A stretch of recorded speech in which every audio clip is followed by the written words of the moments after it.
أعوذ بالله من الشيطان الرجيم. بسم الله الرحمن الرحيم. يا أيها الذين آمنوا كتب عليكم الصيام كما كتب على الذين من قبلكم لعلكم تتقون. أياما معدودات، فمن كان منكم مريضا أو على سفر فعدة من أيام أخر، وعلى الذين يطيقونه فدية طعام مسكين، فمن تطوع خيرا فهو خير له، وأن تصوموا خير لكم إن كنتم تعلمون. شهر رمضان الذي أنزل فيه القرآن هدى للناس وبينات من الهدى والفرقان، فمن شهد منكم الشهر فليصم، ومن كان مريضا أو على سفر فعدة من أيام أخر، يريد الله بكم اليسر ولا يريد بكم العسر، ولتكملوا العدة ولتكبروا الله على ما هداكم ولعلكم تشكرون. يا أيها الذين آمنوا كتب عليكم الصيام كما كتب على الذين من قبلكم لعلكم تتقون.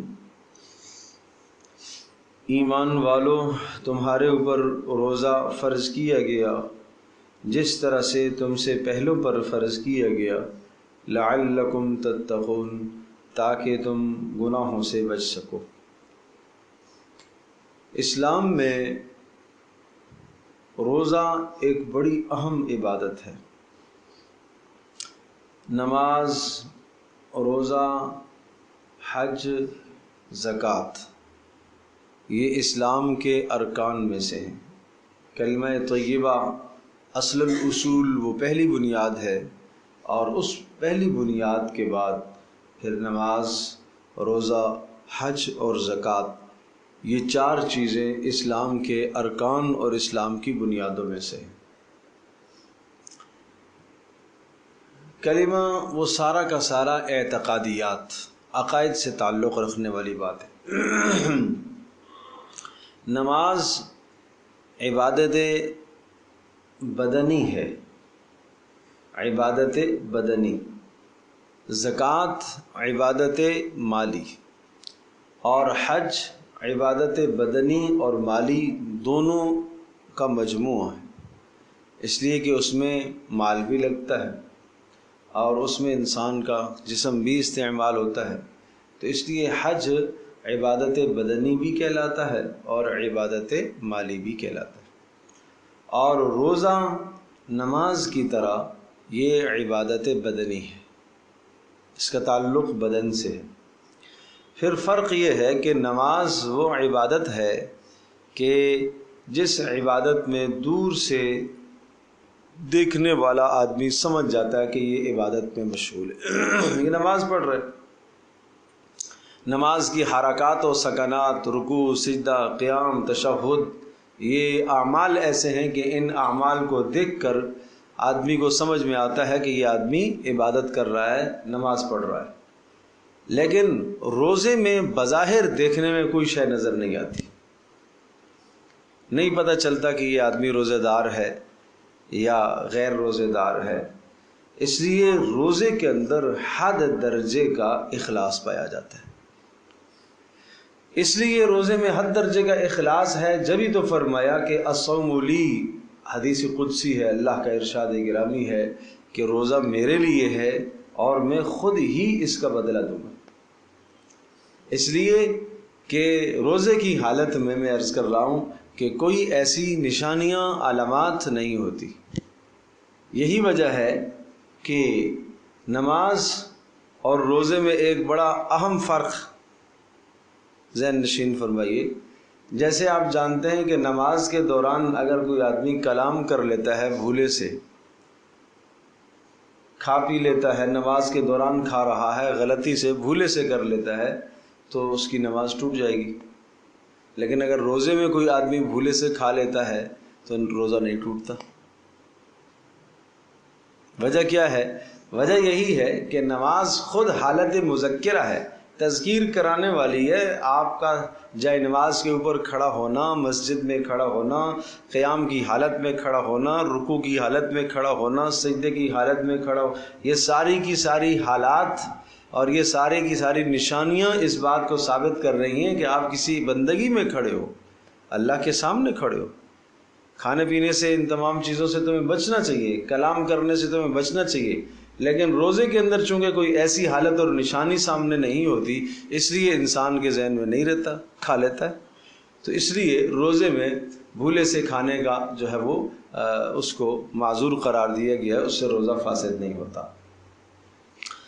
اسی طرح سے نماز اور روزے میں، نماز میں بھی انسان کی روح کی اصلاح ہوتی ہے اور روزے سے بھی انسان کی روح کی اصلاح ہوتی ہے۔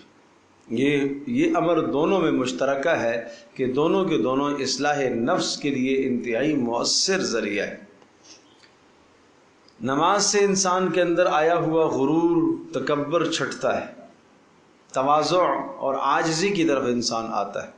اپنی ناک کو، اپنی پیشانی کو اللہ کے سامنے جب رگڑتا ہے تو اس میں عاجزی اور تواضع پیدا ہوتی ہے، بشرطے کہ نماز اس طرح سے پڑھے جیسے نماز کا حکم دیا گیا۔ اور روزے میں کیا ہے؟ نفسانی طاقت انسان کی مغلوب ہوتی ہے، روحانی طاقت آدمی کے اوپر ہوتی ہے۔ تو سیام، اس کو صوم بھی کہتے ہیں، سیام بھی کہتے ہیں، صوم بھی مصدر ہے، سیام بھی مصدر ہے، روزہ رکھنا۔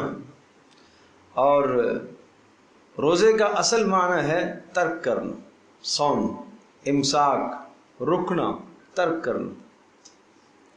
اس لفظ کی حقیقت کو سمجھنے کے لیے میں اس کا ایک پس منظر ذکر کرتا ہوں، پھر اس لفظ کی تہ تک ہم پہنچتے ہیں کہ صیام اور صوم کس کو کہتے ہیں؟ رکنے کو۔ آدمی صبح سے لے کر شام تک کھانے پینے، جنسی ضروریات سے اپنے آپ کو روکتا ہے، 3 چیزوں سے روکنے کا نام روزہ ہے۔ لیکن ساتھ نیت بھی ہوتی ہے، ثواب کی نیت حاصل کرنے کے لیے ایسا کرتا ہے۔ اور یہاں تک کہ پھر دوسرے نمبر پر آدمی سارے کے سارے جسم کے اعضاء کو گناہوں سے روکتا ہے۔ اس لیے صوم کا معنی کیا ہوا؟ روکنا۔ عرب کے زمانے میں وہاں لوگ جب طویل سفر کرتے تھے تو طویل سفروں کے لیے اور خاص طور پر پرخطر سفر کے لیے، خاص طور پر جنگی سفر کے لیے انہیں گھوڑے کی ضرورت پڑتی تھی۔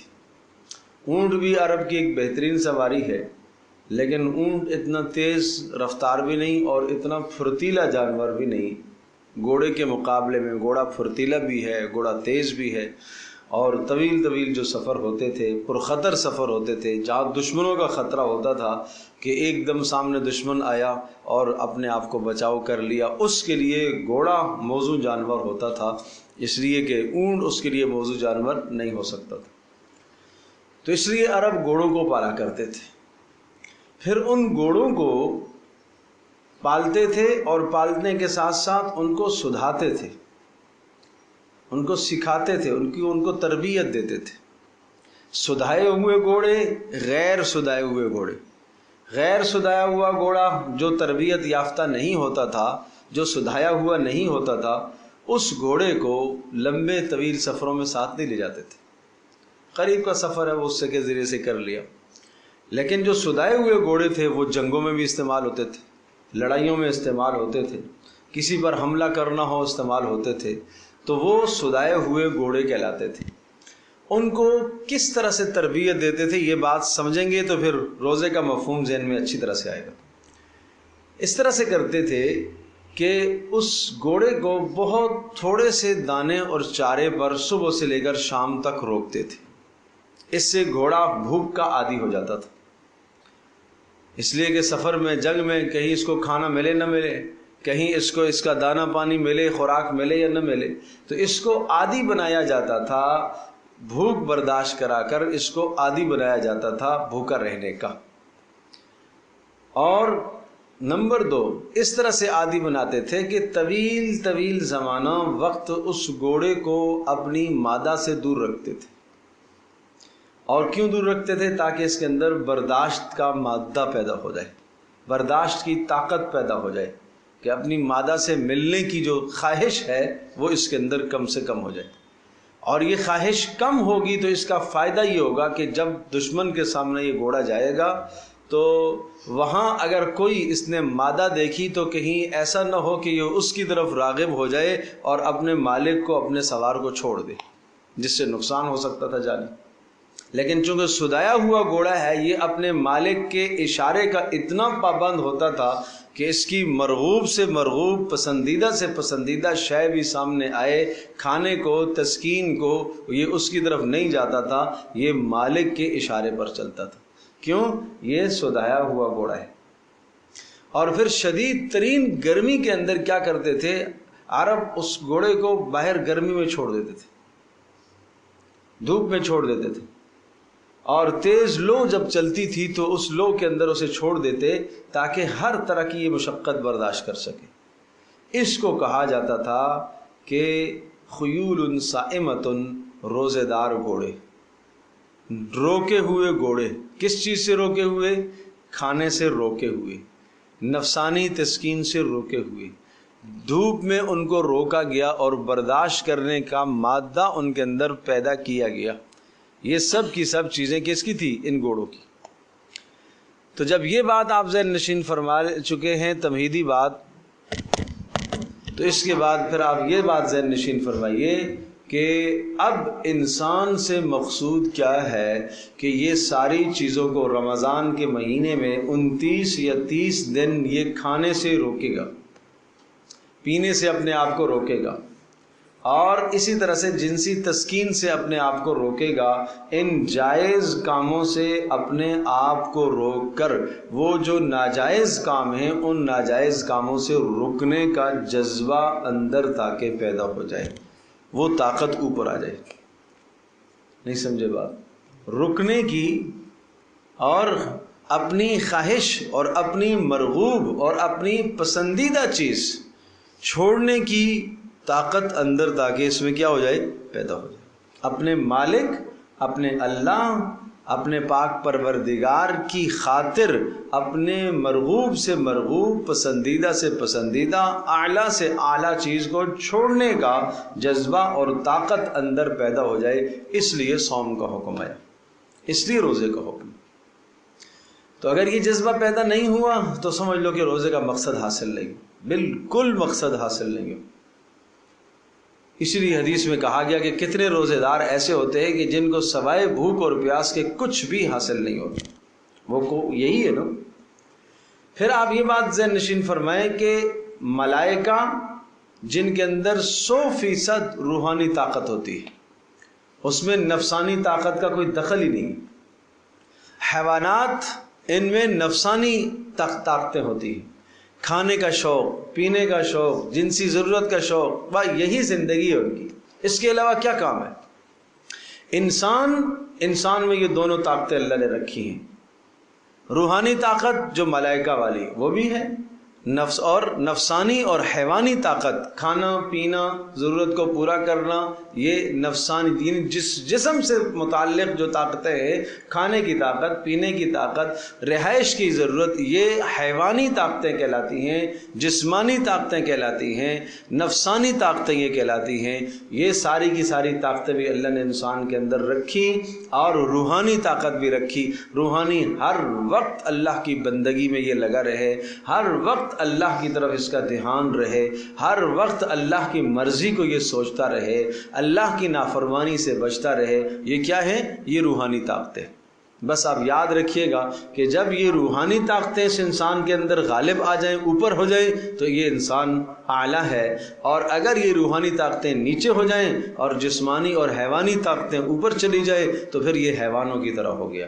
بس یہ بیچ بیچ میں ہے، بیچ بیچ میں ہے۔ اگر روحانی طاقتیں اوپر چلی گئیں تو یہ ملائکہ کی طرح ہے، اور اگر روحانی طاقتیں نیچے ہو گئیں اور حیوانی طاقتیں اوپر آ گئیں، کھانے پینے کی خواہشات ہی اوپر آ گئی، نہ حلال دیکھا، نہ حرام دیکھا، نہ جائز دیکھا، نہ ناجائز دیکھا، اور اسی طرح سے جنسی اپنی ضرورت کو پورا کرنا، حلال حرام کے دیکھے کے بغیر آنکھوں کی بد نظری ہو رہی ہے، زبان سے بےہودہ کلمات نکل رہے ہیں، یہ کیا ہے؟ سب کی سب حیوانی طاقتیں ہیں۔ اگر حیوانی طاقتیں اوپر آ گئیں، اس کے مقابلے میں ایمان اتنا نیچے چلا گیا کہ اسے ایمان بد نظری سے نہیں روک سکتا، اسے اس کا ایمان فحش کلمے سے نہیں روک سکتا، تو سمجھ لے اولئک کالانعام، یہ چوپائی کی طرح ہے، پھر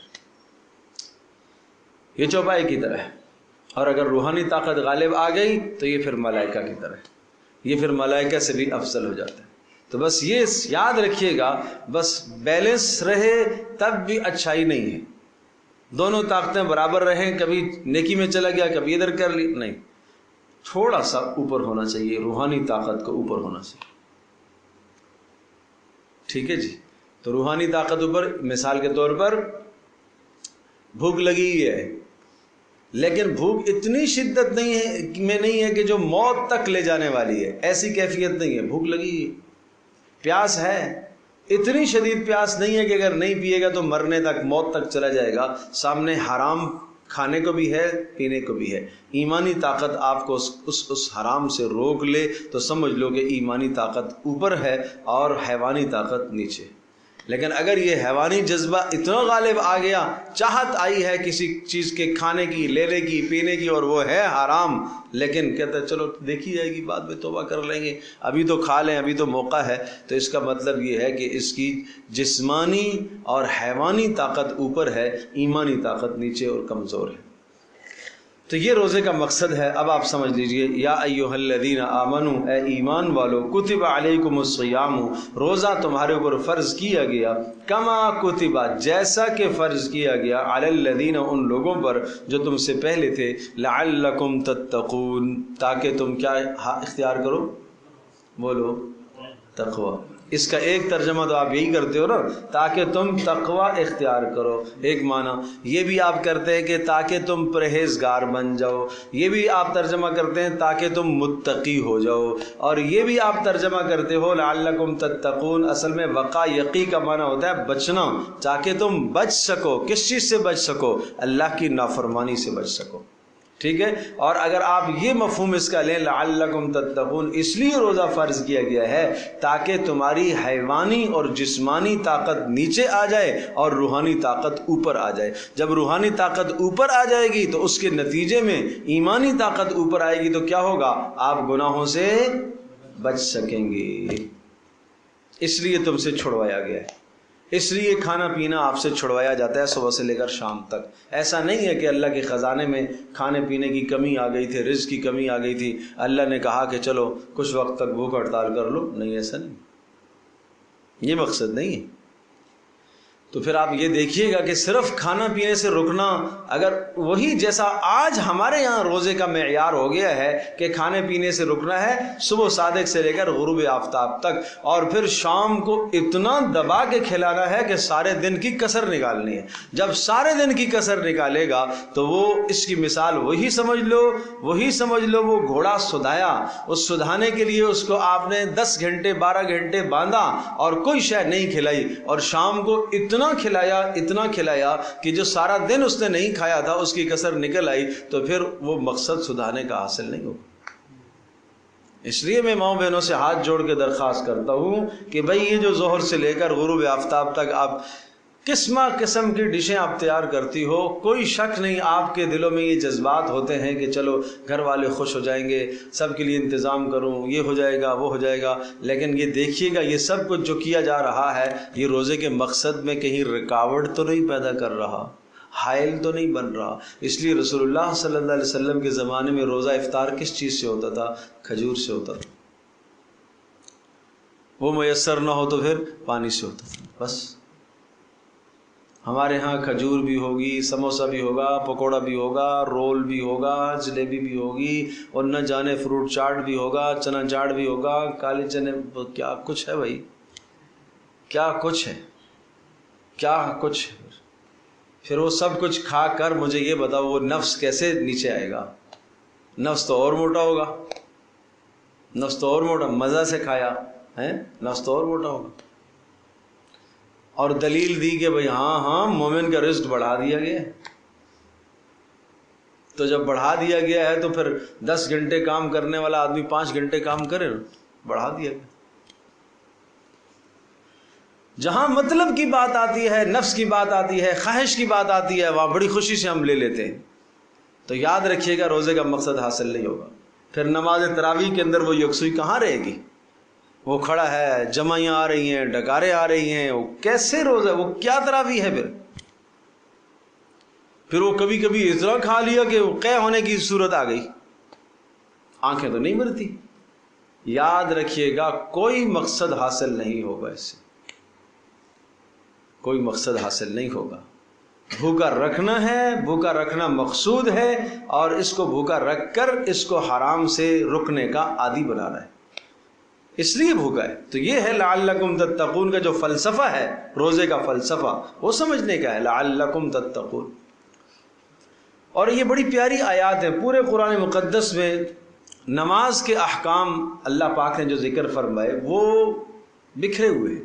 کہیں طہارت کا حکم آیا، پھر تیمم کا حکم آیا، پھر نماز کے احکام الگ آئے، لیکن روزے کے سارے مسائل ایک جگہ پر ہیں۔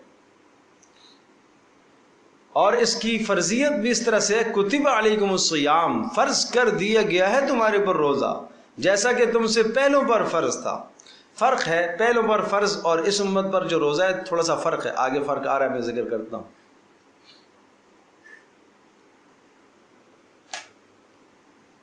ایام معدودات، کہا یہ روزہ رکھنا ہے آپ نے چند دن، ایامن یوم کی جمع ہے دن، معدودات معدودتن کی جمع ہے متعین چند، معدودات چند دن روزہ رکھے، 29 یا 30 دن۔ فمن کان منکم مریضا او علی سفر فعدۃ من ایام اخر، اب رخصت دی ہے، آسانی پیدا کی ہے۔ فمن کان منکم مریضا، تم میں سے جو آدمی بیمار ہو، او علی سفر یا سفر پر ہو، بیمار ہو ایسی بیماری کہ جس بیماری کی وجہ سے اگر روزہ رکھے گا تو وہ بیماری اتنی زیادہ ہے کہ روزہ رکھنا اس کے لیے مضر ثابت ہوگا، نقصان ثابت ہوگا، جان لیوا ثابت ہوگا، بڑے نقصان کا اندیشہ ہو سکتا ہے۔ 6 گھنٹے ابھی باقی ہیں روزے کو، تو اب یہ خدشہ ہے کہ اگر اس نے دوا نہ کھائی تو اس کی جان چلی جائے گی، ٹھیک ہے توڑ دو روزہ۔ اب جبر کر کے اگر روزہ رکھے گا تو گنہگار ہے۔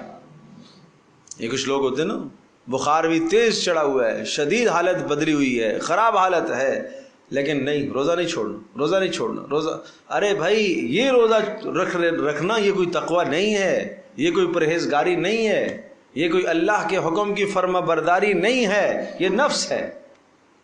جہاں حکم آیا توڑ دو توڑ دو، چھوڑ دو روزہ چھوڑ دو۔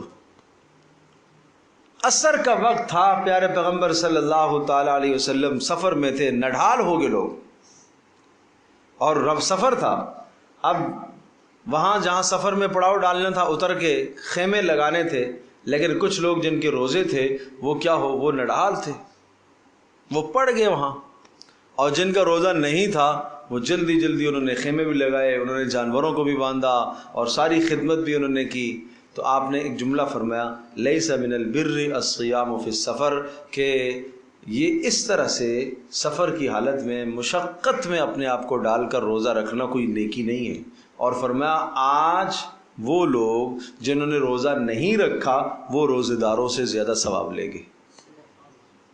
آج جنہوں نے روزہ نہیں رکھا وہ روزے داروں سے زیادہ ثواب لیں گے، اس لیے کہ انہوں نے خدمت بھی کی ہے اور انہوں نے اللہ کے حکم کی اطاعت کی ہے کہ ہاں جب تم سفر میں ہو، اگر رکھنا مشقت ہو رہا ہو، مشقت آ رہی ہے، چھوڑ دو روزہ. تو فمن کان منکم مریضا، اگر بیمار ہے اور وہ بیماری کی کیفیت یہ ہے کہ اگر روزہ نہیں توڑے گا تو شدید نقصان ہو سکتا ہے، تو اسے روزہ توڑنا چاہیے. سفر ہے، سفر سے مراد سفر معتد بھی سفر ہے، شرعی سفر جو کہلاتا ہے جس سے آدمی پر نماز قصر لازم آتی ہے، وہ سفر مراد ہے، تھوڑا سفر مراد نہیں. شرعی سفر تو 77.5 کلومیٹر کے سفر کے ارادے سے جب گھر سے نکلا ہے تو یہ طویل سفر کہلائے گا. اس سفر پر روزے کی رخصت ہے، رکھ لے تو اچھی بات، اور اگر چھوڑ دے تو کوئی ملامت نہیں. لہذا اگر آپ نے سفر کے دوران کسی کو دیکھا روزہ کھاتے ہوئے تو کوئی ملامت کی بات نہیں. نہ ملامت کرنا آپ کے لیے جائز ہے، نہ عیب کے ارادے سے دیکھنا جائز ہے. کیوں؟ اللہ کے حکم کی پیروی کر رہے ہیں کہ سفر میں روزے کی اس کو اللہ نے رخصت دی ہے تو ٹھیک ہے، رخصت استعمال کر رہے ہیں. ہاں اگر سفر میں کوئی مشقت اور تنگی نہیں ہے، کوئی روزہ رکھے تو رکھ لے، اچھی بات ہے، افضل ہے. یہ ایسا ہی ہے جیسا کہ ظہر کی نماز کے بعد 2 رکعت نماز نفل پڑھے گا تو اچھی بات ہے، ثواب. جو نہیں پڑھے گا اس کو ملامت کی جائے گی. کیوں نہیں نفل پڑھتے ہو؟ بھائی نفل پر ملامت نہیں ہے. اسی طرح سے سفر کی حالت میں اگر کوئی آدمی روزہ چھوڑ رہا ہے تو اس کو ملامت نہیں کی جائے گی. کیوں روزہ چھوڑا ہے تو فمن کان منکم مریضا، اور جو بیمار ہو یا مسافر ہو تو فعدۃ من ایام اخر، وہ گنتی پوری کر لے بعد میں. وعلی الذین یطیقونہ فدیۃ طعام مسکین، اور وہ لوگ جو طاقت نہیں رکھتے روزہ رکھنے کی جو لوگ طاقت نہیں رکھتے، فدیۃ طعام مسکین، وہ ایک مسکین کے کھانے کا فدیہ ادا کر لے. یہ شیخ فانی کے لیے حکم ہے، اس شخص کے لیے حکم ہے کہ جو روزہ رکھنے کی طاقت نہیں رکھتا بڑھاپے کی وجہ سے اور آئندہ صحت مند ہونے کی امید بھی نہ ہو، تو وہ شخص روزے کا فدیہ دے گا. عمر کی اس سطح پر پہنچ گیا ہے کہ مزید صحت مند ہونے کی توقع نہیں ہے، تو اس کو حکم ہے کہ یہ کیا کرے، روزے کا فدیہ دے دے. روزے کا فدیہ ہر آدمی کے لیے نہیں ہے. روزے کا فدیہ اگر جس عورت کے ہاں ولادت ہوئی ہے اس کے لیے نہیں ہے. روزے کا فدیہ اس عورت کے لیے جو امید سے ہے اس کے لیے نہیں ہے. ہاں جو امید سے ہے وہ روزہ چھوڑ سکتی ہے. اگر روزہ رکھنے میں حرج ہوتی ہے تو روزہ چھوڑ سکتی. بچے کو دودھ پلا رہی ہے اور اگر دودھ پلانے کی وجہ سے اور روزہ رکھنے کی وجہ سے دودھ پلانے میں حرج ہو رہی ہے، کوئی اور متبادل نظام بھی نہیں ہے اس کے پاس، تو اس کو روزہ چھوڑنے کی اجازت ہے. لیکن اس روزے کی بعد میں قضا کرے گی. اس روزے کی بعد میں قضا کرنی ہے اس نے. تو اس لیے فرمایا جو لوگ روزہ رکھنے کی طاقت نہ رکھیں اور آئندہ ان کو صحت مند ہونے کی امید نہیں ہے، وہ فدیہ ادا کریں گے. ایک روزے کا فدیہ، ایک صدقۃ الفطر جو ہم عید کے موقع پر، عید سے پہلے رمضان کے آخر میں ادا کرتے ہیں، فطرانہ جس کو کہتے ہیں. تو وہ اگر آپ حساب کریں گندم سے تو 2 کلو گندم کا حساب کر لیں فی روزے کے حساب سے، اور اگر جو اور کشمش اور کھجور سے دیں تو 4 کلو فی روزے کا حساب کر لیں. اس کی قیمت کسی حاجت مند فقیر کو دے دیا جائے، اس کا مصرف وہی ہے جو زکوٰۃ کا مصرف ہے. بات سمجھ آئی بھائی؟ تو یہ مسئلہ ذہن نشین کرنے کا ہے. ایام مخصوصہ میں عورتوں کو روزے چھوڑیں گی، نماز بھی نہیں ہے، روزہ بھی نہیں ہے، لیکن اس ایام مخصوصہ میں بعد میں پھر روزوں کی قضا تو ہے، نماز کی قضا نہیں. ولادت کی وجہ سے روزہ چھوٹ گیا ہے، جب تک وہ پاک نہیں ہوگی روزہ نہیں رکھے گی. اس وقت کے جو روزے چھوٹے ہیں، 20 روزے چھوٹے ہیں، 25 روزے چھوٹے ہیں، سارے مہینے کے روزے رہ گئے ہیں، یہ بعد میں روزوں کی قضا کرے گی. آئندہ سال کے آنے سے پہلے پہلے ان روزوں کی قضا پوری کر لیں. جتنی جلدی ہو سکے روزوں کی قضا پوری کر لیں، اہتمام کے ساتھ روزوں کی قضا پوری کریں. اس کے لیے فدیہ نہیں ہے. فدیہ اس شخص کے لیے ہے جو عمر کے 70 سال کو پہنچ چکا ہے، 80 سال کو پہنچ چکا ہے، مزید صحت مند ہونے کی کوئی توقع اور امید نہیں ہے، اس کے لیے روزہ رکھنا مشکل ہے، سارا دن بھر بھوکا رہنا، پیاسا رہنا، دوائی سے دور رہنا اس کے لیے مشکل ہے، تو اس کے لیے گنجائش ہے کہ وہ روزے کا فدیہ ادا کرے۔ وَأَن تَصُومُوا خَيْرٌ لَكُمْ، لیکن اگر سفر کی حالت میں تم روزہ رکھ لیتے ہو تو بہتر ہے۔ ان کنتم تعلمون، اگر تم سمجھو کہ روزے کا رکھنا کتنا اہم ہے، اس لیے کہ مہینہ بڑا اہمیت والا ہے، اس مہینے میں سب کے ساتھ روزہ رکھ لینا زیادہ سہولت ہے۔ بس اوقات بعد میں روزے کی قضا کرنا مشکل ہوتا ہے، رمضان کے مہینے میں روزہ رکھنا سب ہی رکھ رہے ہیں تو ان کے ساتھ آدمی چل جاتا ہے، اور رمضان کے بعد جب آدمی روزہ رکھتا ہے قضا کا تو اس میں ذرا مشقت آتی ہے، نفلی روزے میں بھی مشقت آتی ہے، جہاں جاتا ہے کھانے کا ماحول بنا ہوا ہے، یہاں پر بھی وہاں پر بھی یہاں پر بھی ہر طرف سے کھانے کی خوشبوئیں آتی ہیں، تو پھر تھوڑا سا نفس پر شاق گزرتا ہے، گرا گزرتا ہے۔ اس لیے رمضان میں تو ہر طرف ہی روزہ ہے، گھر میں آیا وہاں پر بھی روزہ ہے، آفس میں جاتا ہے وہاں پر بھی روزہ ہے، تو اس لیے کیا ہے کہ بہتر ہے کہ رکھ لے۔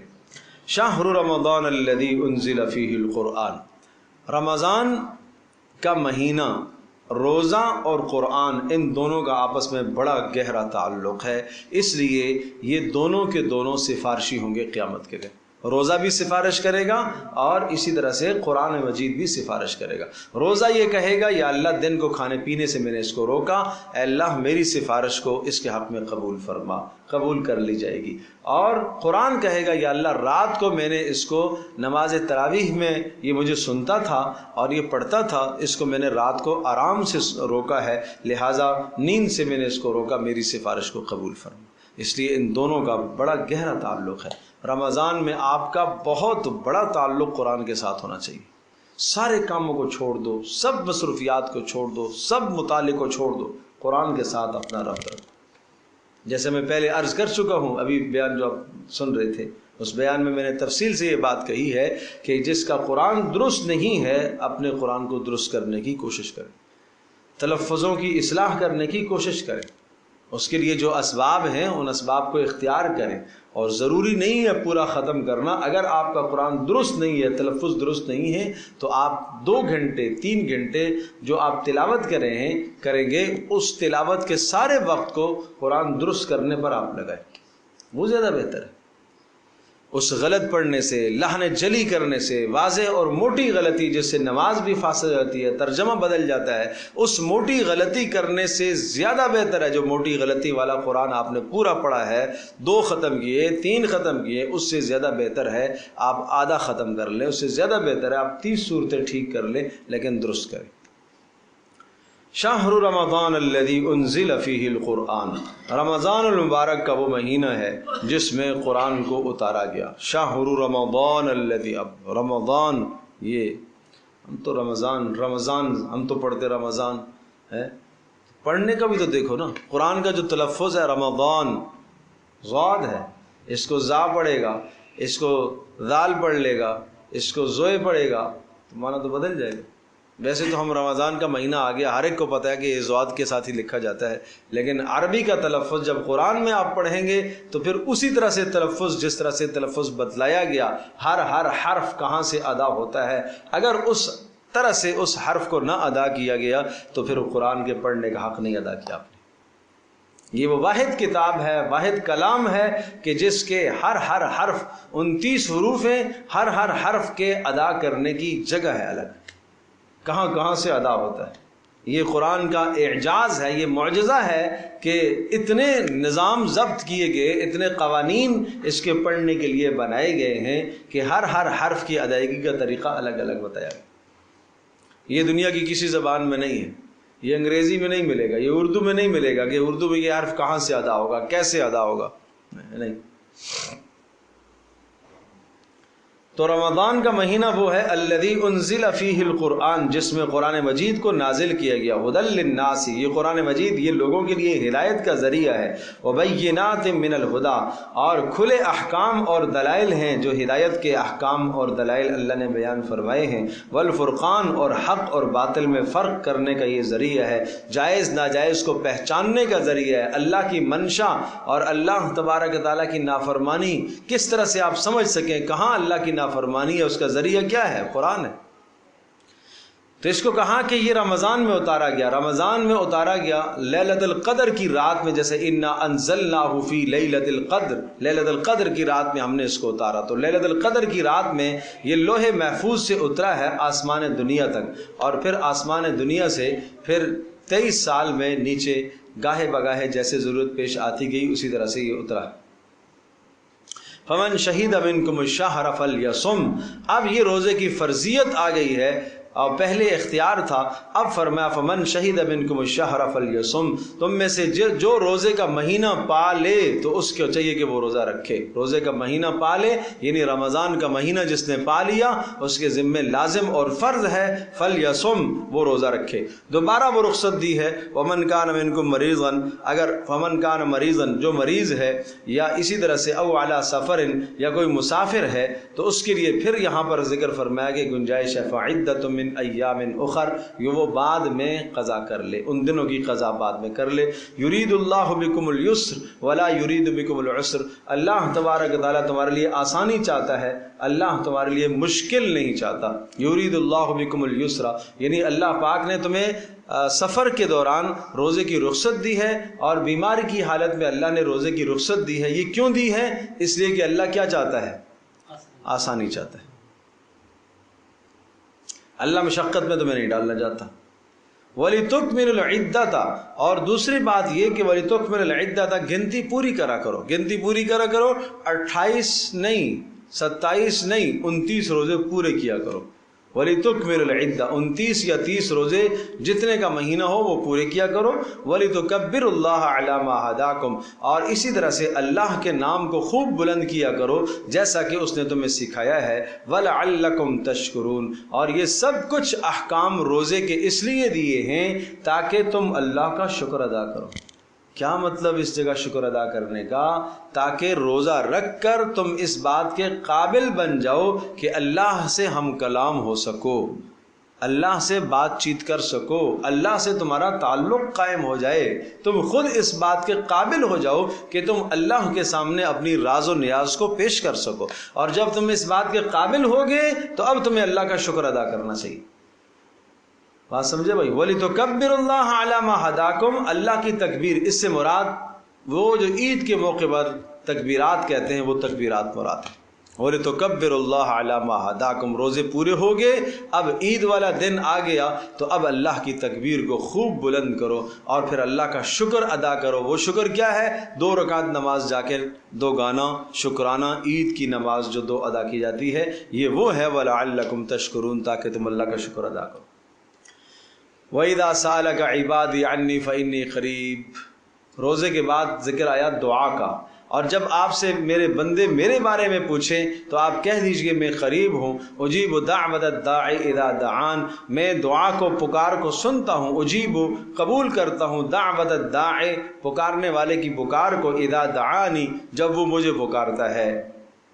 سنیے گا، روزے کے بعد دعا کا ذکر آیا۔ روزہ آپ نے رکھا، صبح سے لے کر شام تک بھوکے رہے، پیاسے رہے، ہر قسم کی خواہشات سے اپنے آپ کو روکا، آنکھ نے بے حیائی کو دیکھنے سے اپنے آپ کو بچائے رکھا، کان نے بے حیائی کی بات سننے سے کان کو روکا ہے، ہاتھ کو گناہ سے روکا ہے، پیر کو گناہ سے روکا ہے، صبح سے لے کر شام تک اپنے اعضاء کو گناہوں سے روکا ہوا ہے۔ اب اس بات کے قابل ہو گئے ہو کہ اللہ کے سامنے ہاتھ پھیلاؤ، اس لیے کہ صبح سے لے کر شام تک اس ہاتھ نے کوئی نافرمانی نہیں کی ہے، اس کان نے کوئی نافرمانی نہیں کی ہے، اس آنکھ نے کوئی گناہ نہیں کیا ہے۔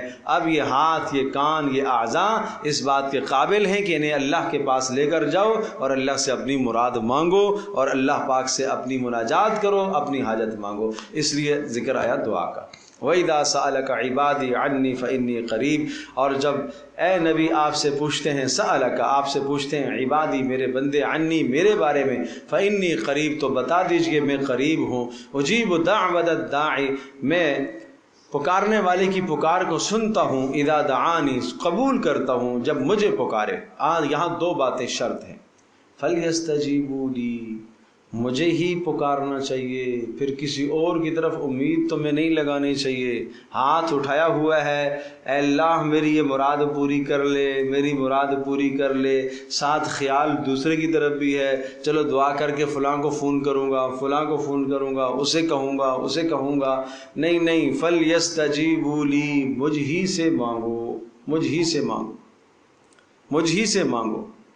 اور دوسری شرط وَلْيُؤْمِنُوا بِي، اور میرے اوپر یقین بھی رکھو، ایمان بھی رکھو، بھروسہ بھی کرو کہ میں تمہاری دعا کو سنوں گا، میں تمہاری پکار کو قبول کروں گا۔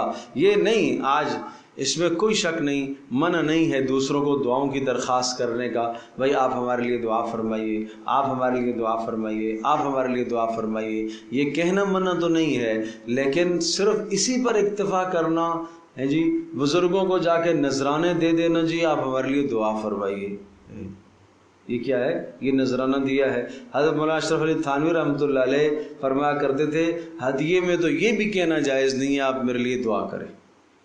جب آپ نے کسی کو ہدیہ دیا نا، تو ہدیہ تو ایک مسلمان کی طیب خاطر اور اس کو خوش کرنے کے لیے، اس کے دل کو خوش کرنے کے لیے دیا جاتا ہے، اس پر عوض چاہنا، بدلہ چاہنا کہ آپ میرے لیے دعا کریں، میں آپ کو دے رہا ہوں آپ میرے لیے دعا کریں، یہ جائز نہیں۔ بات سمجھے بھائی؟ تو یہ جو تصور ہو گیا ہے کہ بس ہماری تو اللہ نہیں سنتا، ہماری تو اللہ قبول کرتا ہی نہیں ہے، نہیں، آپ اور آپ کے رب کے درمیان میں کیا رکاوٹ ہے، اس رکاوٹ کو ہٹاؤ۔ گناہ رکاوٹ ہیں، گناہ آدمی چھوڑنا نہیں چاہتا تو ظاہر ہے پھر رکاوٹ نظر آتی ہے آدمی کو۔ نافرمانی چھوڑنا نہیں چاہتا تو روزے کا مقصد ہی ہے اس نافرمانی کو چھوڑنا، ان گناہوں کو ترک کرنا، تاکہ آپ اور آپ کے اللہ کے درمیان کے بیچ میں جو گناہوں کے حجابات اور پردے ہیں وہ ہٹ جائیں۔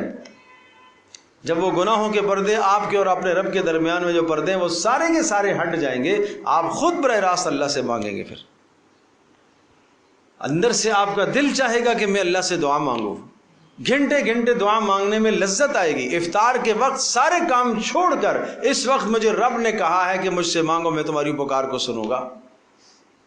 کچن سے خواتین چھوڑ دیں گی سارے کاموں کو اور دعاؤں میں لگ جائیں گی، کیوں؟ یہ وقت قبولیت کا ہے، یہ وقت قبولیت کا ہے۔ لیکن اگر بیچ میں گناہ موجود ہیں، گناہوں کے پردے درمیان کے اندر ہیں، تو وہ اللہ تبارک و تعالیٰ کا جو تعلق اور اللہ کی جو رحمت خاصہ اس پر ہونے والی ہے وہ ان گناہوں کی وجہ سے نظر نہیں آ رہی۔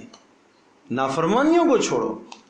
اس لیے تقاضا یہ ہے کہ افطار سے پہلے سارے کاموں سے فارغ ہو کر اپنے آپ کو دعاؤں میں مشغول کرو۔ بہت زیادہ احادیث میں اس کی تاکید آئی ہے، سحر اور افطار کے وقت دعائیں قبول ہوتی ہیں۔ افطار تو نظر ہو گیا جناب، افطار میں چیزیں بنانے میں، کھلانے میں، پلانے میں، اس میں وقت نظر ہو گیا، سارا وقت اس میں صرف ہو گیا، تو دعاؤں کا وقت کب ملا اسے؟ اور پھر رات گئے تک جاگتے جاگتے جاگتے جاگتے صبح سحری سے 1 گھنٹہ پہلے لیٹتے ہیں، 1.5 گھنٹہ رہ گیا، 1 گھنٹہ رہ گیا، اب یہ کب اٹھ کر دعا کب کرے گی، یہ دعا کب کرے گا یہ اللہ کا بندہ، اور پھر سحری کا جو کھانے کا مرحلہ ہے وہ کب پورا ہوگا؟ اس لیے رات کو دیر سے سونے کا پھر معمول ہوتا ہے، تو پھر کیا ہے، بس جلدی جلدی سحری 1 گھنٹہ باقی ہے، جلدی جلدی اٹھے، کچھ بنایا، کچھ آڑا تیڑا بنا، کچا پکا کر کے سارا کھا لیا اور کھا کے نماز پڑھی اور پھر سو گئے۔ پھر اٹھ گئے جناب ظہر میں، پھر اٹھ گئے، ظہر میں اٹھنے کے بعد پھر کھانے پینے کی تیاری شروع ہو گئی۔ تو یہ کیا روزہ ہے؟ یہی مقصد تھا روزے کا۔ اس لیے اپنی زندگی کو بدلو، کوئی عظیم مقصد ہے اس روزے کا، اس مقصد کو پورا کرنے کی کوشش کرو۔ دعاؤں کو روزے کے ساتھ ذکر کیا اس لیے، دیکھو دعا، قرآن، روزہ، یہ تینوں ایک ساتھ آئے ہیں، تو اس لیے ذکر کیا کہ رمضان المبارک کے مہینے میں آپ کا ربط روزے کے ساتھ، اسی طرح سے قرآن کے ساتھ اور دعاؤں کے ساتھ ہونا چاہیے۔ احل لکم فلیستجیبوا لی ولیؤمنوا بی لعلہم یرشدون۔ تو مجھ سے مانگنے میں 2 شرطیں ہیں، پہلی شرط یہ کہ مجھ ہی سے مانگے، اور دوسری شرط یہ کہ یقین بھی رکھیں، امید بھی رکھیں، لعلہم یرشدون، تو تاکہ ان کو رہنمائی مل جائے۔ احل لکم لیلۃ الصیام الرفث الی نسائکم۔ ایک اور رخصت دی ہے، جس طرح سے حالت رمضان کے مہینے میں مسافر کو رخصت دی ہے، بیمار کو رخصت دی ہے، اسی طرح سے رمضان کے مہینے میں ایک اور رخصت آئی ہے۔ وہ رخصت یہ ہے کہ گزشتہ امتوں پر جو روزہ تھا، پہلے کہا نا کہ تمہارے اوپر روزہ فرض کیا گیا جیسے تم سے پہلوں پر فرض کیا گیا، پہلوں پر جو روزہ فرض ہوتا تھا اس روزے کی کیفیت یہ تھی کہ غروب آفتاب کے بعد، جب غروب آفتاب کے بعد سونے سے پہلے جو کچھ کھا لیا، جیسے ہی آدمی لیٹ گیا سونے کے لیے اور آنکھ لگ گئی تو اس کا روزہ شروع ہو گیا۔ گویا کہ گزشتہ امتوں کے اندر روزے کے اندر دن کے ساتھ ساتھ رات کا کچھ حصہ بھی شامل ہوتا تھا، دن کے ساتھ ساتھ کیا ہوتا تھا؟ رات کا حصہ بھی شامل ہوتا تھا۔ تو اب یہ ذرا مشقت تھی، رات کا حصہ شامل رہتا تھا تو مشقت تھی۔ اس امت کے لیے یہ سہولت پیدا کر دی کہ رات کا کوئی حصہ روزے میں شامل نہیں کیا گیا۔ صبح صادق سے لے کر، صبح صادق سے دن شروع ہوتا ہے، کب سے شروع ہوتا ہے؟ صبح صادق سے، 11 بجے سے نہیں، 10 بجے سے دن نہیں شروع ہوتا، اشراق کے بعد سے نہیں شروع ہوتا، فجر کے بعد سے نہیں شروع ہوتا، کب سے شروع ہوتا ہے؟ صبح صادق سے۔ تو صبح صادق سے لے کر غروب آفتاب تک دن ہوتا ہے، یہ پورا کا پورا دن روزے کے لیے مختص کیا گیا، رات کا کوئی حصہ اس میں شامل نہیں کیا گیا۔ ساری رات چاہے سو کر اٹھے، چاہے ساری رات سوتا رہے، اور سویا اور پھر جاگ جائے پھر بھی کھانے کی اجازت ہے، پھر جناب سویا پھر جاگے پھر بھی کھانے کی اجازت ہے، پھر سو گیا پھر جاگا پھر بھی کھانے کی اجازت ہے۔ کب تک؟ صبح صادق تک۔ جبکہ گزشتہ امتوں میں ایسا نہیں تھا، جیسے ہی رات کو آنکھ لگ گئی تو اب کیا؟ روزہ شروع ہو گیا۔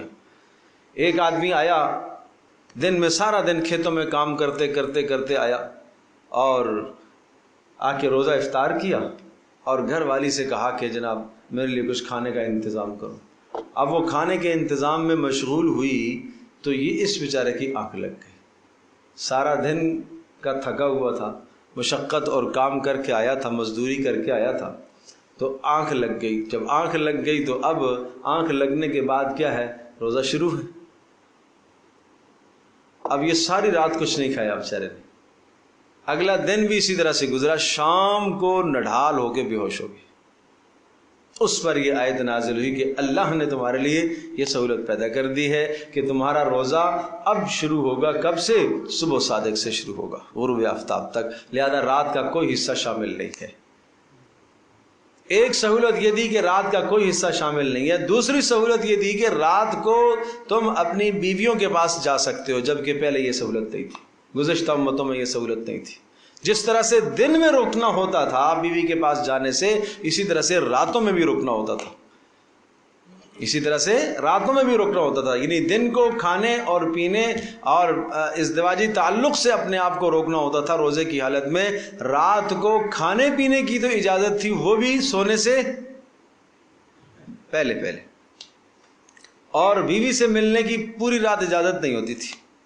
تو یہاں دونوں آسانیاں پیدا کر دی کہ وہ رات کا حصہ تمہارا نکال دیا گیا، لہذا ساری رات کھا سکتے ہو، سونے کے بعد بھی جاگ کر پھر کھا سکتے ہو، اور دوسری سہولت یہ دے دی گئی ہے کہ ہاں ازدواجی تعلق بھی قائم کر سکتے ہو۔ دیکھیے، احل لکم لیلۃ الصیام الرفث، احل حلال کر دیا گیا ہے تمہارے لیے، لیلۃ الصیام رمضان کی راتوں میں حلال کر دیا گیا ہے، الرفث الی نسائکم عورتوں کے پاس بے حجاب ہونا حلال کر دیا گیا ہے۔ بے حجاب ہونے سے مراد ازدواجی تعلق ہے۔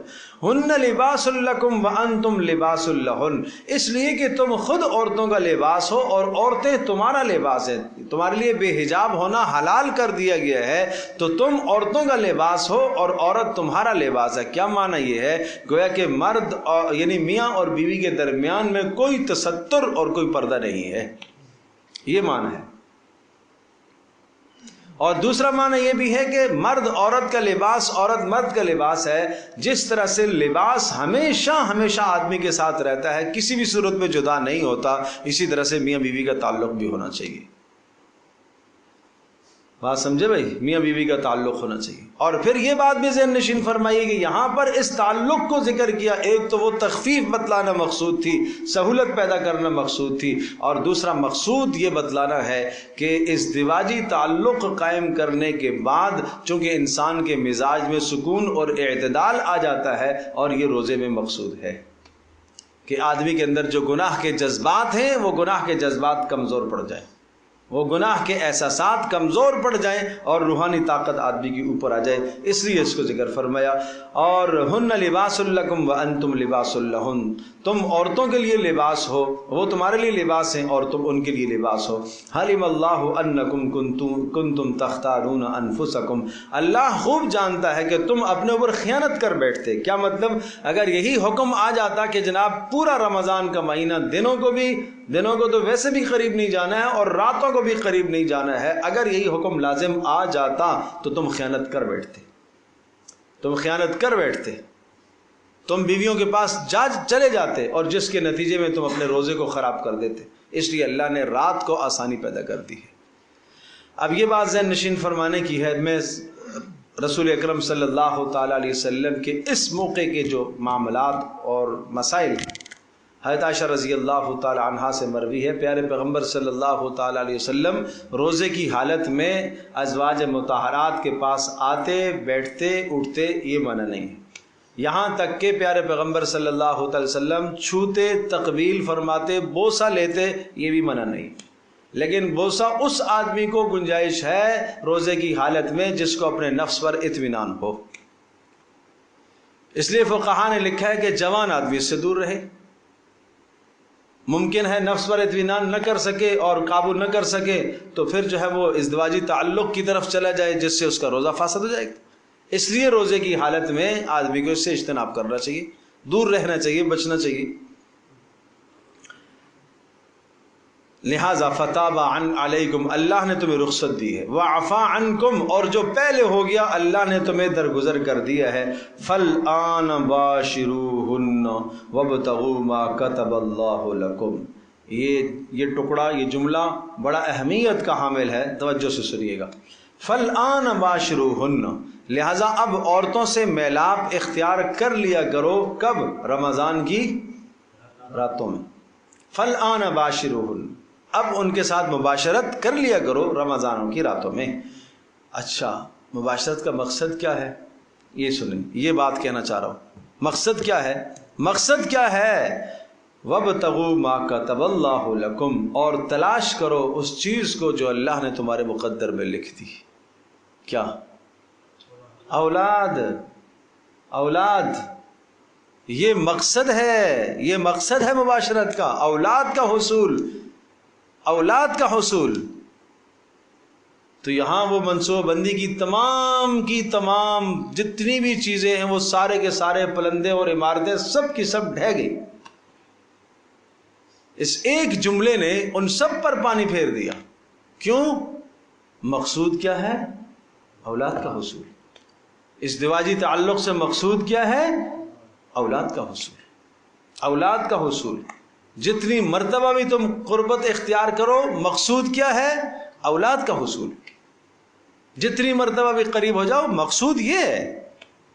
لہذا اس مقصود کو پیش نظر رکھو. یہ نکاح کے مقاصد میں یہ بات شامل ہے. پیارے پیغمبر صلی اللہ علیہ وسلم نے ارشاد فرمایا فَإِنِّي مُكَاثِرٌ بِكُمُ الْأُمَمَ يَوْمَ الْقِيَامَةِ، میں قیامت کے دن فخر کروں گا، تمہاری کثرت پر میں فخر کروں گا کہ میری امت سب سے زیادہ ہے. تو وہ کثرت کس صورت میں ہوگی؟ اولاد جتنی زیادہ ہوگی. ورنہ بچے دو ہی اچھے والی جو بات ہے یہ کثرت کے خلاف ہے کہ نہیں ہے؟ یہ رسول اللہ صلی اللہ علیہ وسلم کی اس حدیث کے 100% خلاف ہے، اس منشا کے 100% خلاف ہے. لہٰذا اس قسم کے معاملات کو سوچنا کہ جناب بچے ہو جائیں گے تو کھائیں گے کہاں سے، تو یہ مسئلہ ہے، تو وہ مسئلہ ہے، تو پالے گا کون، تو تربیت کون کرے گا، تو یہ کیا ہوگا، تو بھائی بیکار کی بات ہے، سب بیکار کی بات ہے. اسلام ان تمام کی تمام چیزوں کو فطرت سے دور سمجھتا ہے. بہت دور کی بات ہے یہ فطرت سے. اللہ تبارک تعالیٰ جو خالق فطرت ہے، اس کا نظام ہے، جب رحم مادر میں، ماں کے رحم کے اندر جب روح پڑتی ہے اس اس میں جب روح پڑتی ہے تو روح پڑتے ہی لکھ دیا جاتا ہے اس نے کیا کیا کھانا ہے، سارا لکھ دیا جاتا ہے، یہ کتنا کھائے گا، کب کھائے گا، کیسے کھائے گا، یہ کب مرے گا یہ لکھ دیا جاتا ہے، کہاں مرے گا لکھ دیا جاتا ہے۔ تو رزق تو پہلے سے طے شدہ ہے، عالم ارواح میں طے ہو گیا اس کے لیے کہ اس نے اتنا اتنا کھانا ہے، اور جس دن اس کا رزق پورا ہو جائے گا دنیا کی کوئی طاقت اس کو دنیا سے رخصت ہونے سے روک نہیں سکتی۔ رزق ہی جگہ پہ ختم ہو گیا تو پھر پانی جس دن اس کا پورا ہو گیا کوئی دنیا کی طاقت اس کو ایک لمحہ ایک گھنٹہ مزید نہیں روک سکتی، اس لیے کہ اس کا وقت پورا ہو گیا۔ یہ تو اللہ کا نظام ہے، تو اللہ کے نظام میں دخل اندازی کیوں کرتے ہو؟ اس لیے سمجھے بات، فَالْآنَ بَاشِرُهُنَّ وَابْتَغُوا مَا كَتَبَ اللَّهُ لَكُمْ، اب رمضان کی راتوں میں تم مباشرت اختیار کر لو اور اللہ نے جو تمہارے نصیب میں لکھا ہے اس کو تلاش کرو، اس کے اسباب اختیار کرو۔ وَكُلُوا وَاشْرَبُوا، اور کھاتے بھی رہو پیتے بھی رہو، کب تک؟ حَتَّى يَتَبَيَّنَ لَكُمُ الْخَيْطُ الْأَبْيَضُ، یہاں تک کہ ظاہر ہو جائے تمہارے لیے الخیط الابیض، سفید دھاری تمہارے لیے ظاہر ہو جائے، سفید دھاری من الخیط الاسود، سیاہ دھاری سے، سفید دھاری سے مراد صبح کی پو پھٹ جائے جب، تو وہ مراد ہے، اس سے صبح صادق مراد ہے، اور خیط اسود اندھیری رات مراد ہے، اس سے اندھیری رات سے صبح کی پو پھٹ جائے اور نکل کے آ جائے تو بس یہ تم سمجھ لو اس وقت تک تمہارے لیے کھانا حلال ہے، من الفجر ثم اتم الصیام الی اللیل۔ آج کل جو کیلنڈر دیے گئے ہیں ان کیلنڈروں کے حساب سے ایک آدھ منٹ 2 منٹ پہلے چھوڑ دینا افضل ہے، پہلے چھوڑ دینا افضل ہے۔ دیکھیے گا اذان جو ہوتی ہے، اذان ہوتی ہے کب؟ اذان دی جاتی ہے صبح صادق۔ اذان کس لیے ہوتی ہے؟ فجر میں، فجر کی نماز کے لیے، ٹھیک ہے؟ جب فجر کی نماز کے لیے اذان ہوتی ہے تو فجر کی نماز کس میں ہے؟ دن میں ہے یا رات میں ہے؟ بولو بھائی، دن کا آغاز ہو رہا ہے وہاں سے، تو یاد رکھیے گا اذان بھی اس وقت دی جائے گی جب فجر کا وقت داخل ہو جائے گا، اس لیے کہ نماز دن میں ہے تو اذان بھی کیا ہے؟ دن میں ہے۔ مغرب اور عشاء کی 2 نمازیں، دونوں اذانیں، یہ کس میں؟ رات میں۔ سورج غروب ہو گیا تو رات شروع ہو گئی، اب کیا کرنا ہے؟ مغرب کی اذان دو۔ تو یہ مغرب کی اذان دن میں ہو رہی ہے یا رات میں ہو رہی ہے؟ رات کے آغاز میں ہو رہی ہے، ٹھیک ہے نا؟ اسی طرح سے فجر کی اذان کب ہوتی ہے؟ دن کے آغاز میں۔ اب اذان شروع ہو رہی ہے تو اذان مطلب مؤذن نے جب دیکھا کہ ہاں وقت داخل ہو گیا تو اذان دو، کہ وقت سے پہلے اذان دے گا، وقت داخل ہونے کے بعد اذان دے گا، تو اب مطلب یہ ہے کہ دن کا کچھ حصہ شروع ہو گیا، 1 منٹ، آدھا منٹ، 30 سیکنڈ کچھ۔ اب یہ آدمی کھا رہا ہے، نہیں اذان کے ختم ہونے تک کھانے پینے کی اجازت ہے، تو اس کا مطلب یہ ہوا کہ جناب یہ کھاتا رہا 1 منٹ کھاتا رہا، تو آج جو 12 گھنٹے کا مثال کے طور پر دن تھا، اس دن میں سے 12 گھنٹے میں سے 1 منٹ اس کا روزہ کم ہے۔ پورے دن کا ہوا؟ بولو بھائی، پورے دن کا ہوا؟ نہیں ہوا، 1 منٹ اس سے کیا ہوا؟ کم ہو گیا نا۔ تو تم دنیا میں 1 روپیہ کم نہیں لیتے ہو کسی سے، نہیں پورا پورا لوں گا بھائی، پورا پورا پورا پورا، 1 چونی بھی معاف نہیں کرتے ہو کسی کو۔ اور اللہ کی بات آتی ہے، اللہ غفور الرحیم ہے جی، شاباش، اللہ غفور الرحیم ہے۔ یہ بات وہی ہے جو مشرکین والی ہے نا، فما کان للہ فہو یصغر الی شرکائہم، اللہ اکبر، کہتے تھے ھذا للہ وھذا لشرکائنا، اپنی کھیتیوں سے، اپنی پیداواروں سے اور اپنے مال سے حصہ نکالتے تھے، کچھ اللہ کے لیے بھی نکالتے تھے اور کچھ بتوں کے لیے بھی نکالتے تھے۔ تو پھر کیا کہ وَجَعَلُوا لِلَّهِ مِمَّا ذَرَأَ مِنَ الْحَرْثِ وَالْأَنْعَامِ نَصِيبًا فَقَالُوا هَذَا لِلَّهِ بِزَعْمِهِمْ، یہ اللہ کے لیے، وَهَذَا لِشُرَكَائِنَا، یہ ہمارے شرکاء کا ہے، فَمَا كَانَ لِشُرَكَائِهِمْ فَلَا يَصِلُ إِلَى اللَّهِ، اور جو بتوں کے لیے ہم نے نکالا ہے نا وہ اللہ والے حصے میں نہیں ملنا چاہیے، وہ اللہ والے حصے میں نہیں ملنا چاہیے۔ وما کان للہ، اور جو اللہ کے لیے نکالا ہے اگر وہ بتوں والے میں مل گیا تو کوئی حرج نہیں ہے، اس لیے کہ اللہ کو ضرورت تو نہیں ہے، نہیں سمجھے؟ جو پیسہ ہم نے اللہ کے لیے نکال کر رکھا ہے، اگر وہ اس میں چلا گیا جو بتوں کے لیے ہے تو کوئی حرج نہیں ہے، بتوں کا ادھر نہیں آنا چاہیے۔ تو آج یہی حال ہے، یہاں ہمیں اللہ پاک کا غفور الرحیم ہونا یاد آ جاتا ہے، ضابطہ نہیں یاد آتا کہ اللہ تبارک تعالیٰ نے روزہ فرض کیا ہے پورے دن کا، اس پورے دن سے 1 منٹ کیوں کم کیا آپ نے؟ سمجھے بھائی؟ تو اس لیے یہ تصور جو کیا جاتا ہے کہ اذان ہوتے تک کھاتے رہو، نہیں ہوئی۔ آج تو ایسا نظام ہے، آپ کے پاس اپنی گھڑیاں موجود ہیں، کیلنڈر موجود ہیں، اپنے کیلنڈروں کو اپنے گھر میں آویزاں رکھو، آپ دیکھو اس کو، آپ دائیں بائیں کی آواز سنے بغیر آپ اس کے حساب سے چلو۔ تو اس لیے اذان تو دی جاتی ہے فجر کی نماز کے لیے، لیکن اس میں بھی اہتمام ہوتا ہے رمضانوں کے اندر کہ جناب صبح صادق پر اذان دی جائے، التزام و اہتمام ہوتا ہے، لیکن پھر بھی یاد رکھیے گا مؤذن بھی تو انسان ہے نا، غلطی اس کو بھی لگ سکتی ہے، تھوڑا سا آج دیر سے سویا تو اب صبح اس کی آنکھ نہیں کھلی، اب آپ انتظار کرتے رہے، اس نے 2 منٹ تاخیر سے اذان دی اور اس اللہ کے بندے نے ڈر کے مارے بتایا ہی نہیں، بتائے گا تو مسئلہ گول ہو جائے گا اس کا، اس نے بتایا بھی نہیں، 1 منٹ اس نے تاخیر سے اذان دی اور آپ اس کی اذان کو دیکھتے رہے، تو بتاؤ کتنا بڑا نقصان کیا آپ نے۔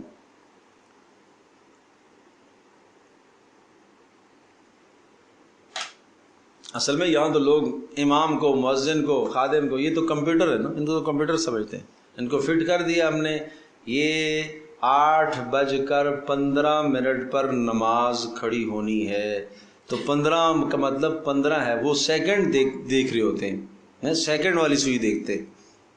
تو میں تو اکثر ساتھیوں سے کہتا ہوں یہ سیکنڈ والی نہیں لگایا کرو، یہ جو دوسری سوئیوں والی جو گھڑی ہے نا، اس میں گنجائش نکل آتی ہے، اور کچھ 1 منٹ پہلے ابھی کر لینی چاہیے جماعت، 1 منٹ دیکھو، یہ جماعت کا وقت تو اس لیے متعین کیا جاتا ہے، یہ تمہاری سہولت کے لیے، یہ لوگوں کی سہولت کے لیے، امام کی پابندی کے لیے نہیں ہے۔ پیارے پیغمبر صلی اللہ علیہ وسلم کے زمانے میں کیا تھا؟ اذان ہو گئی، وقت داخل ہوا، اذان دے دی، اس کے بعد کبھی پیارے پیغمبر صلی اللہ علیہ وسلم فوری تشریف لے آئے، نماز کھڑی ہو گئی، کبھی تاخیر سے تشریف لائے، جب تاخیر سے آئے تاخیر سے نماز ہو گئی۔ تو یہاں تو سیکنڈ دیکھتے رہتے ہیں، گنتے، آج 30 سیکنڈ لیٹ جماعت کھڑی ہوئی ہے، بڑا وقت کا پابند آ گیا ہے، اور یہی جہاں ان کو جناب اپنی مزدوری ملازمت کرنی ہوتی ہے وہاں 2 گھنٹے تاخیر سے جاتے ہیں، 1 گھنٹہ تاخیر سے جاتے ہیں، وہ حرام خوری کر کے آ جاتے ہیں، وہ حرام خوری یاد نہیں آتی۔ یہاں 30 سیکنڈ آج یہ دیر سے آیا، آج 30 سیکنڈ اذان دیر سے ہوئی، یہ ظلم ہے۔ نماز عشاء کی جناب 10 منٹ 11 منٹ لگ گئے، تو آج مولوی صاحب نے لمبی نماز پڑھا دی، یہ روزانہ دیکھنے میں ہوتا ہے۔ اللہ اکبر۔ تو بھائی یہ ہماری نااہلی ہے، جب تک حکم ہے، امام جب تک نہ آئے کھڑا نہ ہو، مقتدی کو کھڑا نہیں ہونا چاہیے۔ امام اگر سامنے سے آتا ہے محراب کی جانب سے، جب مصلی پر پہنچے امام تو کھڑے ہوں، اور پیچھے سے اگر امام آتا ہے تو جس صف سے امام گزرتا چلا جائے وہ کھڑے ہوتے چلے جائے، وہ وقت دیکھ کے کھڑے ہو جاتے سارے، امام کو مجبور کر رہے کہ آپ آئے گی، جلدی آئیے، آپ تاخیر کر رہے ہیں آپ۔ تو اس کا مطلب یہ ہوا کہ امام تابع ہو گیا، امام تابع ہوگا تو نماز جائز تھوڑی ہے۔ اللہ اکبر۔ ثم اتم الصیام الی اللیل، پھر رات تک اپنی روزے کو پورا کرو، اتم الصیام، روزے کو مکمل کرو، لیل تک، رات تک۔ وَلَا تُبَاشِرُوهُنَّ وَأَنْتُمْ عَاكِفُونَ فِي الْمَسَاجِدِ۔ اب آگے ایک اور پابندی ذکر فرمائی کہ آپ کو اجازت دی گئی تھی کہ رمضان کی راتوں میں بیویوں سے ازدواجی تعلق قائم کر سکتے ہو، یہ اجازت ہے، لیکن یہ اجازت آخری 10 دنوں میں اگر کوئی اعتکاف کر لے تو اس کو اجازت نہیں ہے۔ اعتکاف کے زمانے میں نہ مرد کو اجازت ہے نہ بیوی کو اجازت ہے، لہذا اگر عورت گھر میں اعتکاف میں ہے اور مرد نہیں اعتکاف میں تو مرد اس سے ازدواجی تعلق قائم کرے گا تو اس کا اعتکاف ٹوٹ جائے گا، عورت کا اعتکاف ٹوٹ جائے گا۔ تو اس لیے اعتکاف کے زمانے میں جس طرح سے گزشتہ امتوں میں پورا مہینہ رکنا ہوتا تھا، راتوں کو بھی رکنا ہوتا تھا، اسی طرح سے اعتکاف کے زمانے میں معتکف کو، اعتکاف کرنے والے کو ازدواجی تعلق سے رکنا ہے۔ ہاں اگر کوئی اعتکاف میں نہیں ہے، میاں بیوی دونوں اعتکاف میں نہیں ہیں تو کوئی حرج نہیں ہے، ازدواجی تعلق قائم کر سکتے ہیں۔ وَلَا تُبَاشِرُوهُنَّ، اور مباشرت نہ قائم کرنا بیویوں کے ساتھ، وَأَنْتُمْ عَاكِفُونَ فِي الْمَسَاجِدِ، جب تم اعتکاف کر رہے ہو مساجد میں۔ مساجد کی بات اس لیے کی، مساجد سے مراد مسجد مسجدیں، مرد حضرات مسجدوں میں اعتکاف کرتے ہیں، اور مساجد سے مراد گھر کے اندر مصلی گاہیں جہاں پر خواتین خانہ نماز پڑھتی ہیں، اس سے مراد بھی اعتکاف کی جگہ ہو سکتی ہے، اس سے مراد بھی مساجد ہو سکتی ہیں۔ لہٰذا عورت اپنے گھر کے اندر اعتکاف کرے گی، جو جگہ ایک کونا کنارہ ایک کمرے کا نامزد کر لے گی، عام طور پر جہاں گھر میں نماز پڑھی جاتی ہے، اور گھر میں نماز کے لیے جگہ مختص ہونی چاہیے، ایک کمرہ ایک جگہ نماز کے لیے مختص ہونی چاہیے، وہ صاف ستھری رہے، تو وہاں وہ نماز پڑھیں اور اس کا کچھ حصہ اپنے لیے مختص کر لے، وہاں پردہ لٹکا دیں، اور پردہ لٹکانے کا مطلب الگ سے گدا، الگ سے جناب نیچے چٹائی دری بچھانے کا مقصد یہ ہے تاکہ باہر سے آنے والی کو پتہ چلے کہ یہ اعتکاف میں ہے، اس سے کوئی لغو بات نہ کرے، بیہودہ بات نہ کرے، وہ اسی کے اندر رہے گی۔ اگر بغیر کسی ضرورت کے اس جگہ سے باہر نکلے گی تو اس کا اعتکاف ٹوٹ جائے گا، اور اس کی ضرورت واش روم میں جانا اس کی ضرورت ہے، اس ضرورت کے تحت نکلے گی تو نہیں، ویسے بغیر کسی ضرورت کے نکلے گی۔ اگر وہ بالکل چھوٹا سا کمرہ ہے، چھوٹی سی جگہ ہے، اور وہاں ہی ساتھ ہی کچن ہے، تو کچن کی بھی اس نے نیت کر لی تو کوئی حرج نہیں۔ ویسے اس اپنی جگہ پر بیٹھ کر سبزی کاٹتی ہے، کچھ کھانا بناتی ہے، کچھ چیز کرتی ہے تو کوئی مذائقہ نہیں ہے، لیکن اس جگہ کے اندر اس جگہ سے باہر جو ہے وہ نکلے گی تو اعتکاف ٹوٹ جائے گا۔ کچھ خواتین اس طرح سے بھی کرتی ہے کہ وہ پورے گھر کی نیت کر رہی ہے، اتنا بھی نہیں ہے خدا کے واسطے، پورے گھر کی نیت کر لیتی ہیں، وہ چھت کی بھی نیت کر لیتی ہیں جناب، وہ سب جگہ ٹیرس میں جانے کی بھی نیت کر لیتی ہیں، کیا ہے مجبور نہیں، ایسا نہیں ہے، تو کرنے کی کیا ضرورت ہے؟ تو اتنی وسعت نہ دو، اتنا میں نے عرض کیا کہ وہ جگہ مخصوص ہے، اسی کے ساتھ ہی ہے، اگر یا وہاں ہی اس نے اپنی جگہ بنا لی ہے، پکانے کی وہیں جگہ ہے تو ایک علیحدہ بات وہاں کر سکتی ہے، وہاں کچھ سبزی کاٹنی ہو تو اس کی اجازت دی جائے گی، باقی زیادہ نہیں جانا چاہیے۔ وہاں سارے بیٹھ کر اس کے ساتھ افطار کرنا چاہیں کر سکتے ہیں، بیٹھنا چاہیں اس کے ساتھ بیٹھنا چاہیں بیٹھ سکتے ہیں، بیٹے آ کے بیٹھتے ہیں، بھائی بیٹھتے ہیں، کوئی مذائقہ نہیں ہے، بات چیت کر سکتے ہیں، لیکن لغویات نہ کی جائے، فضولیات سے بچا جائے۔ اور اعتکاف کے زمانے میں اگر کسی خاتون کو ایام شروع ہو جاتے ہیں تو ایام شروع ہونے کا مطلب یہ ہوا کہ روزہ رہ گیا، اب روزہ رہ گیا تو اس کا اعتکاف بھی ختم ہو جائے گا۔ اس اعتکاف کی وہ بعد میں قضا کرے گی، ایک دن کی قضا کرے گی، جس دن کا اعتکاف ٹوٹا ہے اسی ایک دن کی قضا کرے گی، اور ایک دن کی قضا کا مطلب 24 گھنٹے کی قضا ہوتی ہے، یعنی غروب آفتاب سے لے کر اگلے دن غروب آفتاب تک۔ وہ غروب آفتاب سے پہلے اپنی اس جگہ میں پہنچ جائے گی، اور پھر جناب رات وہاں قیام کرے گی، اور اگلے دن کا وہ روزہ رکھے گی، اور پھر شام روزہ افطار کر کے اس کی وہ قضا پوری ہو جائے گی۔ تو یہ قضا کے مسائل بھی ذہن نشین کرنے کے ہیں، اور ہمارا کتابچہ رمضان کے احکام سارے مسائل اس میں درج ہیں، بھائی سارے مسائل اس میں درج ہیں، اہتمام کے ساتھ اس کتابچے کا مطالعہ فرمائے۔ اس میں رمضان کی اہمیت، روزے کی اہمیت، روزے کے مسائل، زکوٰۃ کے مسائل، تراویح کے مسائل، اعتکاف کے مسائل، شب قدر کے مسائل، اور اسی طرح سے شب قدر، لیلۃ القدر کے سارے فضائل، مسائل، احکام، کس طرح سے رمضان گزارنا، ایک ایک چیز اس میں ساری درج کر دی گئی ہے۔ گویا کہ یوں سمجھو کہ وہ پورے رمضان کا ایک نصاب ہے آپ کے پاس کہ آپ نے اپنا مہینہ کس طرح سے گزارنا ہے، تو درخواست ہے کہ اس کا ضرور مطالعہ فرمائیں۔ تلک حدود اللہ فلا تقربوها، کہا یہ اللہ کی حدیں ہیں، ان کے قریب نہ جانا۔ کیا مطلب اللہ کی حدیں ان کے قریب نہ جانا؟ کہ رمضان کے دنوں میں کوئی آدمی اپنی بیوی کے قریب تک نہ جائے۔ قریب تک نہ جانے سے مراد صرف ویسے جسمانی قریب ہونا مراد نہیں ہے، ہاں ازدواجی تعلق، اس قسم کی بات بھی روزے کی حالت میں کرنا جائز نہیں ہے۔ رفث کی بات، اس قسم کی بات کرنا جو بیوی کے ساتھ تنہائی میں بات کی جاتی ہے، اس قسم کی بات کرنا بھی روزے کی حالت میں جائز نہیں ہے، اس سے اجتناب کیا جائے۔ اسی طرح سے اگر اعتکاف میں ہے وہ تو قریب نہ جائے، اس لیے کہ یہ اللہ کی حدیں ہیں، کہیں ایسا نہ ہو کہ اللہ کی حد کو پامال کر دے۔ کذالک یبین اللہ لکم آیاتہ، اس طرح سے اللہ پاک بیان کرتا ہے تمہارے لیے اپنی آیات اور احکام کو، للناس لوگوں کے لیے، لعلہم یتقون۔ مقصد شروع میں بھی کیا تھا؟ دیکھو آغاز ہوا تھا، پہلی آیت تھی لعلکم تتقون، تاکہ تم کیا اختیار کرو؟ متقی بن جاؤ، تقوی دار بن جاؤ، پرہیزگار۔ یہاں پر بھی مقصد کیا ہے؟ لعلہم یتقون، تاکہ وہ تقوی دار بن جائے۔ تو یہ روزے کا مقصد ہی یہی ہے۔ اگر یہی مقصد حاصل نہیں ہوا تو پھر روزے کا فائدہ کیا ہے؟ اگلی آیت کا تعلق ایک الگ حکم سے ہے، اس لیے اس کا تعلق روزے کے ساتھ نہیں ہے۔ الحمدللہ رب العالمین والصلاة والسلام علی سید الانبیاء والمرسلین وعلی صحبہ اجمعین. ربنا آتنا فی الدنیا حسنہ وفی الآخرۃ حسنہ وقنا عذاب النار. اللہم انا نسألک الہدی والتقی والعفاف والغنی یا اول الاولین یا آخر الآخرین یا راحم المساکین یا ذی القوة المتین یا ذی العرش المجید یا فعال لما یرید. اے اللہ ہماری اس مجلس کو قبول فرما، ہم سب کے گناہوں کو معاف فرما. اے اللہ اس گھر میں جو انتظام و اہتمام کیا گیا اس کو اپنی بارگاہ میں قبول فرما. اے اللہ ہماری اس محنت کو اپنی بارگاہ میں قبول فرما.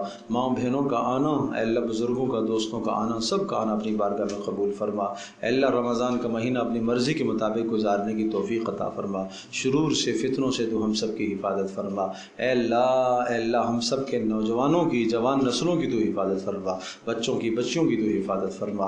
اے اللہ رمضان کا مہینہ مبارک جس طرح سے تو چاہتا ہے اس طرح سے ہمیں گزارنے کی توفیق عطا فرما. اے اللہ ہماری اس مجلس کو قبول فرما. اے اللہ ہماری بخشش کا ذریعہ بنا. اے اللہ ہم سب کے ماں باپ کی بخشش کا ذریعہ بنا، اعزا اقربا کی بخشش کا ذریعہ بنا، ہم سب کا خاتمہ بالایمان ہونے کا اس کو ذریعہ بنا. اے اللہ قرآن کا نور ہمیں عطا فرما. اے اللہ اس کے انوارات سے، رحمتوں سے ہم سب کو مالا مال فرما. اے اللہ اس کی برکتوں سے ہم سب کو مالا مال فرما. اے اللہ ہم سب کا خاتمہ ایمان پر فرما، بری موت سے، برے خاتمے سے ہماری حفاظت فرما. اے اللہ ہمارے بیماروں کو شفا عطا فرما. اے اللہ بیماروں کو شفا عطا فرما. اے اللہ بیماروں کو شفا عطا فرما. حاجت مندوں کی حاجات کو پورا فرما، مقروضوں کے قرضوں کو ادا فرما. اے اللہ ہماری دعاؤں کو قبول فرما. وصلی اللہ تعالی علی خیر خلق محمد وعلی آلہ وصحبہ اجمعین برحمتک یا ارحم